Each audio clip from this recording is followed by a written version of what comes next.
Good afternoon, everybody. My name is 𝗟𝗃𝗧 and I am the Director of Marketing at Rangam. I know all of you were expecting to see Nish, but due to some scheduling conflict and some time zone differences, unfortunately, he is not here. So on his behalf, I welcome you all. I just wanted to say Rangam has introduced our new REDi or Rangam Empathy Drives Innovation series. The series includes blogs, chats, webinars, and many other features designed to get you ready for that next step. Whether you are a job seeker, employer, educator, a community partner, REDi will have something for you. Today's REDi chat topic is all about neurodiversity. I'd like you to introduce you to our guest, Professor Amanda Kirby. She wears many hats. She is a medical doctor, an academician, a researcher, an author, and above all, a very stout campaigner for the neurodiverse. She is the CEO of a fast expanding tech, health, educational, as well as work based profiling company, which has developed an innovative computerized assessment platform for schools, colleges, employability, and apprenticeship sectors. I don't think I'll be able to do justice, so I'd like Amanda to introduce herself a little bit more. Hello, Amanda. Welcome. Hello, thank you, and thank you very much for inviting me today. I suppose I'm an oddball. That's the thing. So I fit different hats, and I don't fit any hat. I think that's and I think that's what we're talking about this evening as well. Is that people have spiky profiles where you have your strengths and talents, and you see the world in a certain sort of way.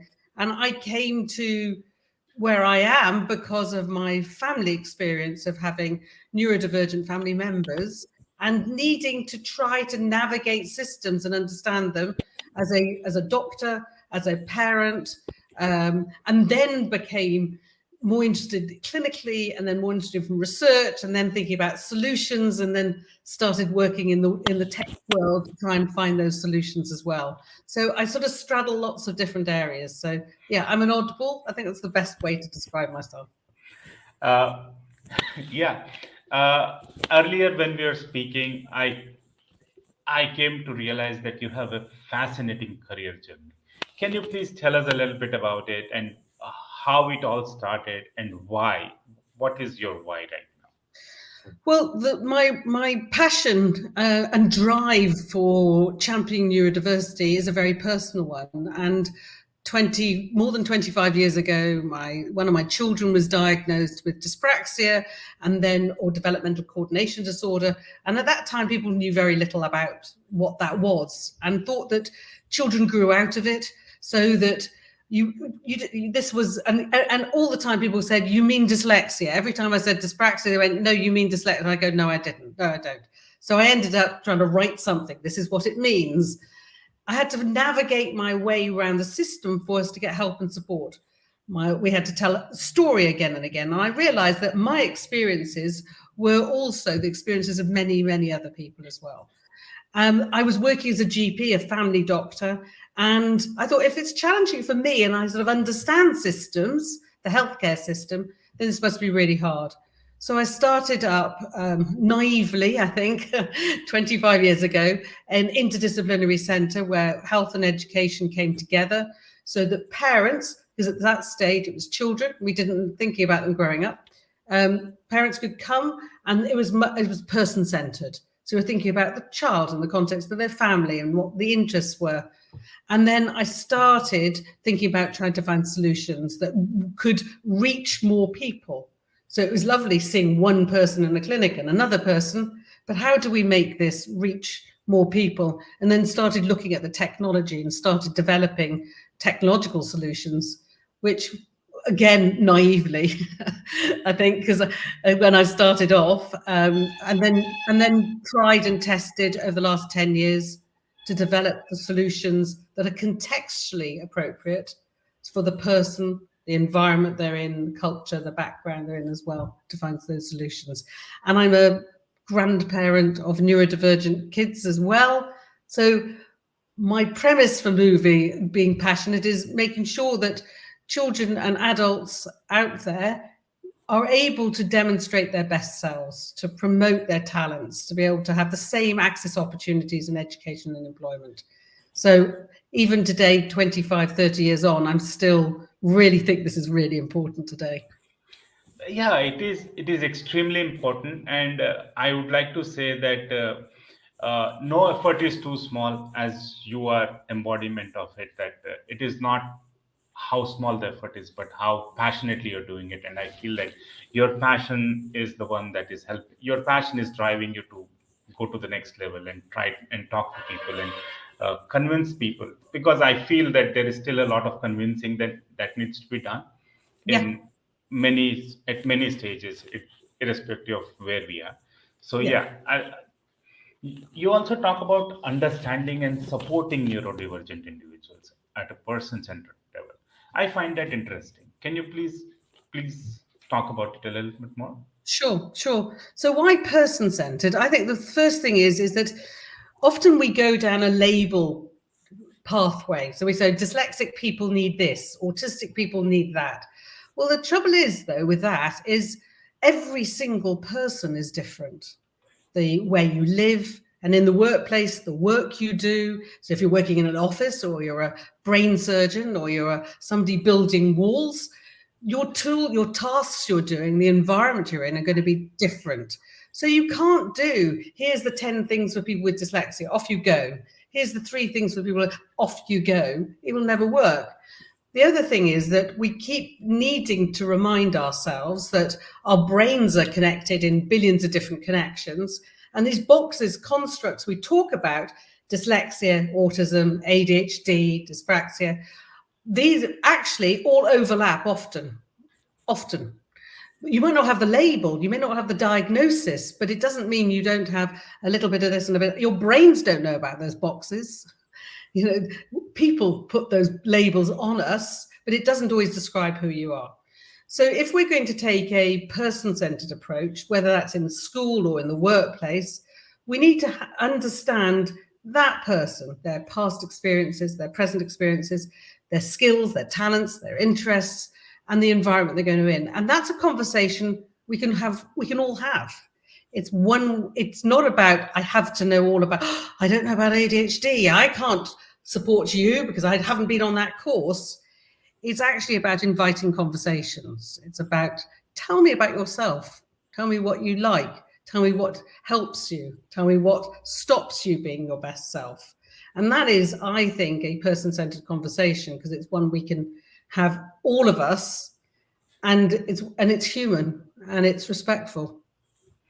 Yeah, but isn't that true for any conversation? The first step of a conversation is, tell me something about yourself. Once you have that, everything else flows from there. It doesn't matter if it's a professional or a personal setting, but still, Yes. those are the, and like you rightly said, putting everything in boxes doesn't work. And we were talking like a few minutes ago also that COVID has proven that nothing can be put in boxes. There is always a way.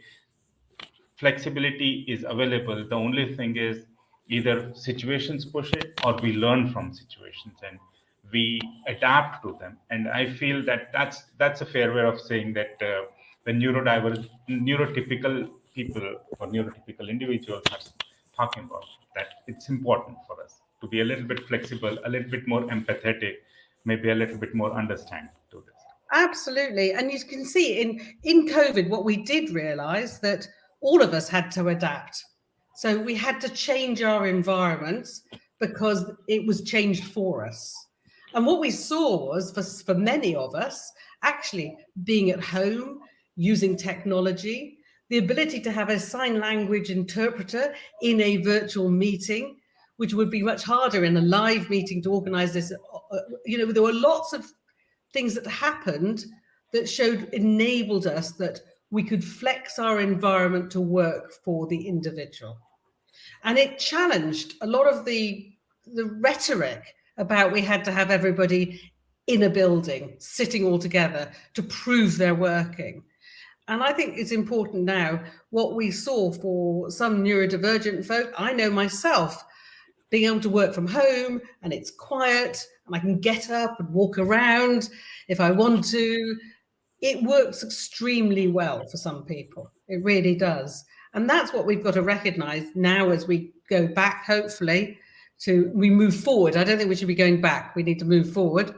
We need to build forward better, not build back better. We need to go, what did we learn? What did we learn as individuals? So I've learned that I can be very productive focusing on things when I'm not in an office with lots of noises and people interrupting me, and and they're interrupting me because I'm nosy and I'm listening to every conversation, right? So the environment makes a difference. So we can learn that rather than going, let's bring everybody back.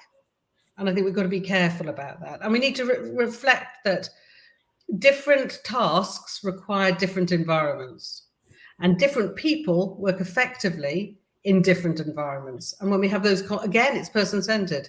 We have, where do you work best to do that task? And that's a conversation we can all have. That, I feel that is a very important conversation that all of us need to have, that being different makes it better. I mean, organizations and workplaces have always been talking about diversity and inclusion, but COVID and this pandemic and this phase of moving to the new changes that we are seeing in the workplace have started showing us the path that different is indeed better sometimes.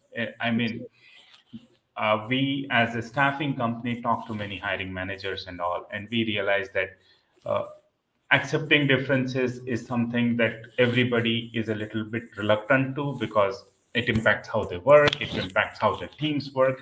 But a little bit of flexibility and being a little open about change actually impacts the whole organization, the productivity, the way, the mindfulness quotient, the happiness quotient that comes through with your team. So I totally agree with you. And you see, there are many ways of this, but what kind of training and coaching do you think that neurodivergent and autistic talent seeking employment are looking for? What kind of are they seeking, like very specific training or very specific coaching?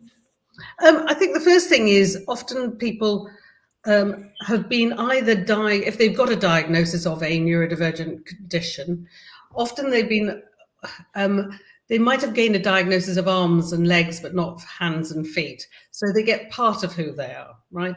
And if you're going to prepare for the workplace, then you need to understand that, not to have lots of labels, but you need to understand where your strengths and your challenges lie, okay? But often we might screen for dyslexia in isolation, but not recognize somebody's got ADHD traits, which might be the bit you need some help with planning and time management and organization. So a lot of people want to have an understanding of themselves as a whole. Where are the bits that are going to be challenging for them?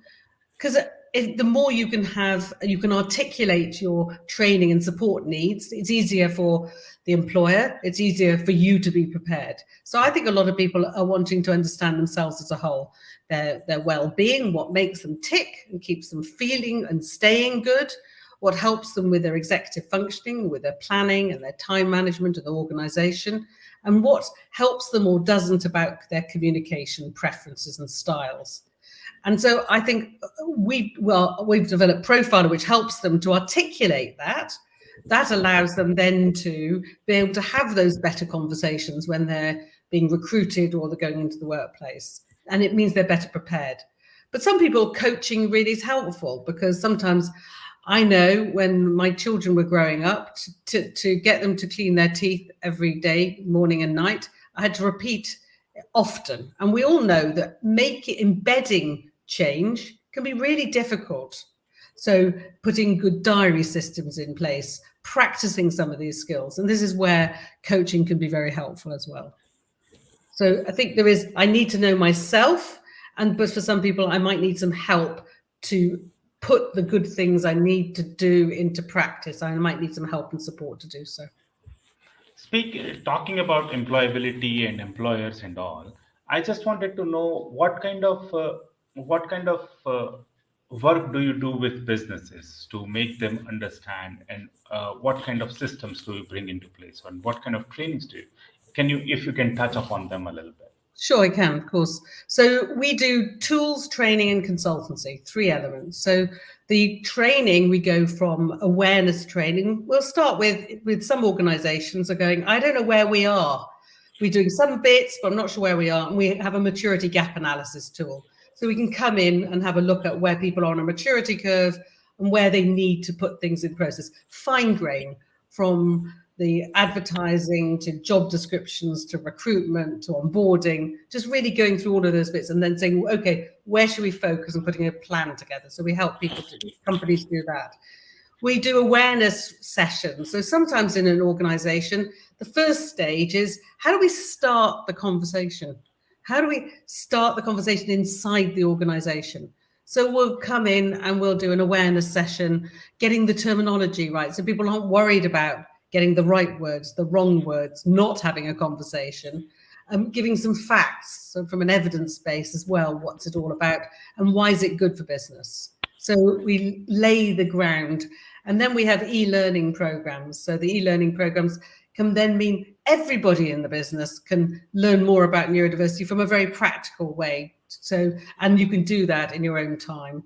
And then we have accredited training as well, all the way to have in-house people, if you're a large organization, to have in-house navigators, really, to help support people within the organization.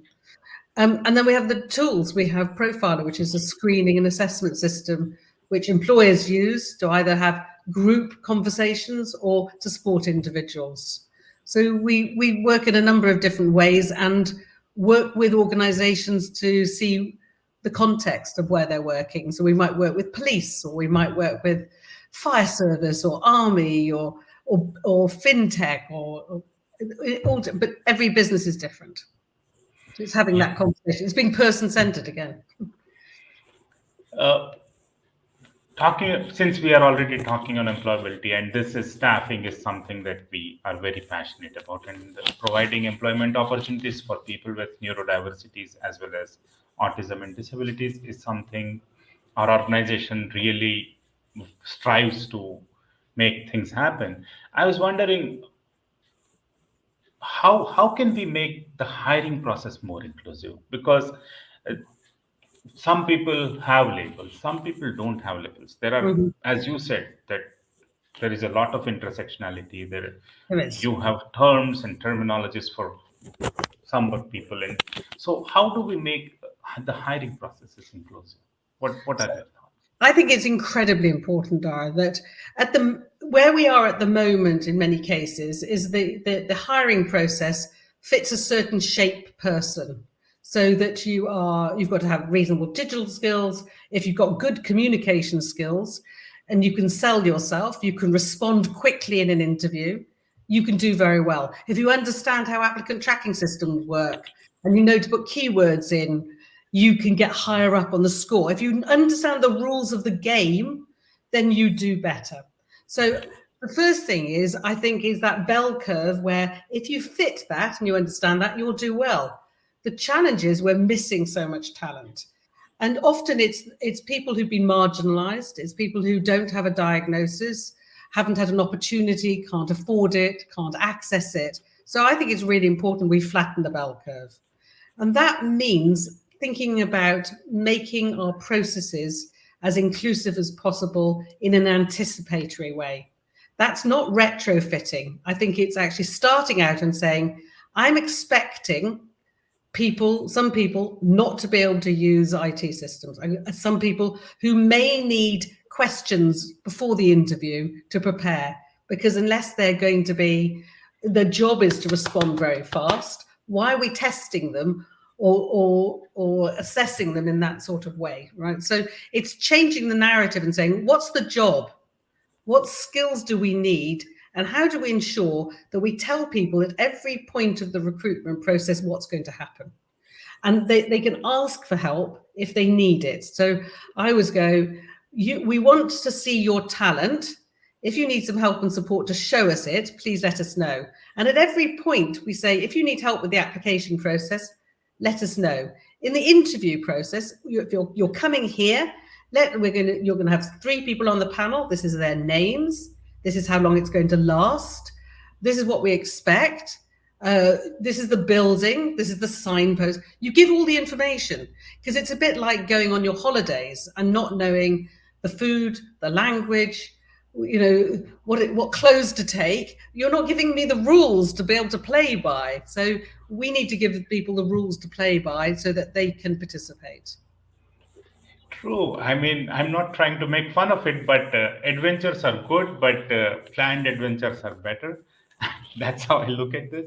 I think we don't know who hasn't applied. You see, I think at the moment, we don't know the people who get turned away, right? So we don't know the people who haven't applied for the jobs. We don't know the talent. So we can go, we seem to be getting more people in, but who are we missing when we're doing that? Who doesn't come to the table? Like Nish usually says, we are in the habit of screening people out. Yes. Instead of screening people in. Absolutely. Like we have a job, we screen out candidates by saying that you don't have this, you don't have this, you don't have this, instead of looking at what they have and trying to understand if we are able to accommodate. I wouldn't like to use the word accommodate because this is not a charity, but then it's a business. But having said that, it's still, if somebody walks in with a resume with a certain set of skills, there sure must be jobs open where they will be able to fit themselves and work and prove and show that they are doing, they are capable of doing well. So I feel that the culture of screening people in has to also be looked at. What do you think? I agree, and I think we just need to be aware that somebody. I remember when my kids were applying for jobs, I would check their CV and I'd do proofing. Not everybody has a support structure around them. Not everybody has models around them to know how to put a CV together and what transferable skills are and how to think of those examples. And I think sometimes we forget that some people have never done those jobs and they've never done the processes and they're not so familiar. So you're absolutely right. We should be screening in, and that's that inviting. It's inviting people to have the opportunity to tell their story in a way that shows you their skills. And sometimes we say, well, if you can't dance, we don't want you. So, you know, it's our rules. And I had a company recently that said that they discarded CVs with spelling errors. So you just go, how many people are you've lost 10% of the population who are dyslexic based on your screening process. Well, you could be losing your best talent because of that. So I think it's checking and just opening our eyes to what are the biases that we might have just allowed to creep in, I think, really. Yeah, I mean, I totally agree with you. And we, as you rightly said earlier also, we need to change our hiring practices a little bit. Not drastically change and make it like free for all, but there has to be a far open-minded way of approaching candidates, maybe talking to candidates and understanding where they're coming from, what they bring to the table, and what the organization is actually looking. So I totally agree with you. Rangam believes that neurodiversity and disability hiring is not charity. I just said that too. We look for talented and qualified individuals who are incidentally neurodivergent or disabled, but perfectly capable of excelling in any role, just like anyone. I'd like to know about your approach to eliminating bias, because you touched upon it. So I just wanted to go there. And the preferential treatment when creating opportunities for neurodivergent. So I think one of the things you said, which is really important, that businesses are in business to run their businesses, right? And I think we have to keep remembering that. So what you want to, as a business, you want to hire the best talent you can, and you want to get it from the widest pool possible. So that's why if you start to understand about neurodiversity and you think about it as cognitive variability that there is in the population, and that how we've constrained how we've viewed and assessed people, we start to go, okay, as a business, I'm missing out on people, right? So the first thing is an awareness to see that we've missed out on that talent that's out there, right? The second is, I think the biases are things like understanding perhaps when somebody's communicating, that maybe we have to challenge that maybe you've thought if somebody's looking away, that they're not interested, they're not listening to you. In actual fact, it might be because they're thinking, they're making some notes, that it's much easier to close their eyes. So we have to challenge the things that make us think that somebody's not interested, who can't do the job. So we need to check on that. For instance, some people might have what we call developmental language disorder, which means they might have difficulties understanding and decoding information, have working memory that takes them longer to process information. And so if you ask a question, there might be silence because that person is thinking and thinking of the response. And the bias is, oh, they obviously don't know the answer and he didn't respond quickly enough. So we have to check that to go and understand. I think we need to check our biases, that sometimes we have communication differences. That's often where things clash, where you like to do it one way and I prefer to do it another way. And what you've said, I haven't understood. And what I've said, you haven't understood. And I think it's checking those biases, that just because I've said it doesn't mean you've understood it. So we need to keep checking our assumptions, that I've sent it to you in a long list of 3 pages without any sign of what's important from what's not, right? Maybe your communication could be clearer, so so I think it's checking those things that we're assuming the way I do it is the way you should do it too, and we lose talent because of that. One related question, since we're already talking about this, how does labeling people create inherent barriers that are difficult to overcome? For example, when we use terms like neurodiverse or autistic, do we automatically build a bias in our minds and then seek to confirm it with what we perceive to be true? Is that what do you think about that? Yeah, I'm sorry, I'm not trying to ask you too much, but I really feel that these are important questions to ask. They are important, and I'm happy to answer. So I think there are 2 sides. There's 2 sides to every coin. The first thing is, some people want a diagnosis. Some people want to understand a framing to say, oh, I understand myself better, and now I can talk to other people. I can gain help and support. For some people, it might be medication if that's what they want to have. So gaining a diagnosis, if it's the right one, because it may not be the right one, or it may not include everything, can be really helpful for some people's identity. However, the flip side of that is that if we assume that autistic people are X and can't do Y, then what that can be is that when you say to somebody, I have ADHD, or I'm dyslexic, or I'm on the autism spectrum, that may still at the moment, because there's varying awareness, it might be people saying, well, I didn't think you could do that job. My cousin's autistic and or my so-and-so's dyslexic, right? And you don't look much like them. So this is a problem. So potentially a label can be constraining when people have a rigid view about what does that mean. And autism, for instance, autism spectrum conditions or disorder, spectrum is in the key in the word. 2 people will have very different patterns of strengths and challenges, very different experiences, are very different people. And so we've got to be careful that even the ticket is a shortcut. It never describes a person. It starts a conversation. That's the thing. Again, being curious and respectful.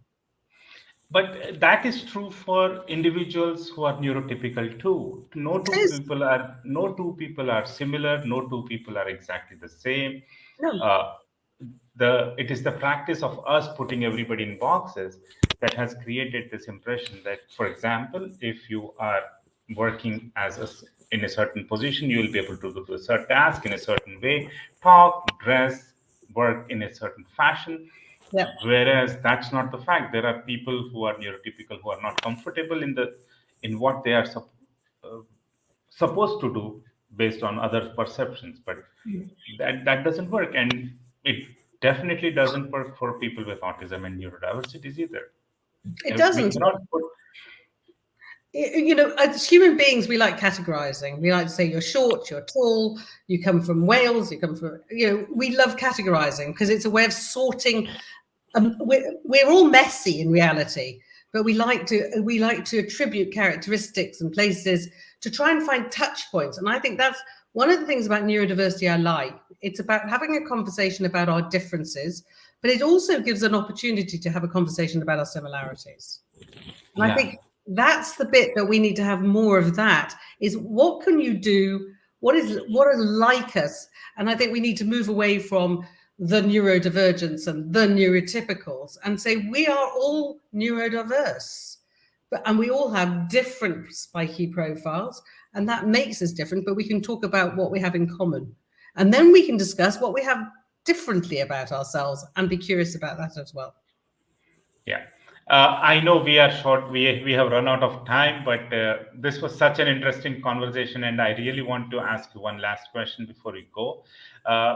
How do you see the whole journey of finding a job for a neurodiverse individual who is seeking a job, and what advice do you have for them? Like, I think the first thing is that gain a picture of your strengths and challenges, and that you can sell yourself in a way about what you can do. Employers want to employ you for what you can do. And if your traits, your ADHD traits, are something that you think brings skills and talents to the party, it may be relevant to share that information. So it might be you're an out-of-the-box thinker. You might be able to be hyper-focused on things of really great interest. So have the language to learn to sell yourself in a positive way, and then be upfront about the support that you might require. You don't always know it when you haven't done the job before. You may not be aware, but you can start the conversation is that I might need some training, some help and support to optimize my talent. So I think it's about giving people the language that they have, the glossary of terms that other people sometimes already have, and they can sell themselves in a proud way for the skills and talents they have. And it's allowing that to happen and learning those skills in that way. And then the employer needs to be receptive to different ways of inviting those people in, so you've got the same chance to showcase your talents. I mean, there are a lot more questions I'd like to ask. There's a lot of things that I'd like to learn, and I feel most of our audience will also do that. But we really have run out of time, and I thank you so much. Thank you so much, Professor Amanda, for coming and joining us and being a guest on our show. Thank you very much, everybody, for listening in. Thank you for interpreting for us, and thank you so much, Amanda. Thank you so much. And we'll all meet next time. Thank you. Have a nice day. Thank you.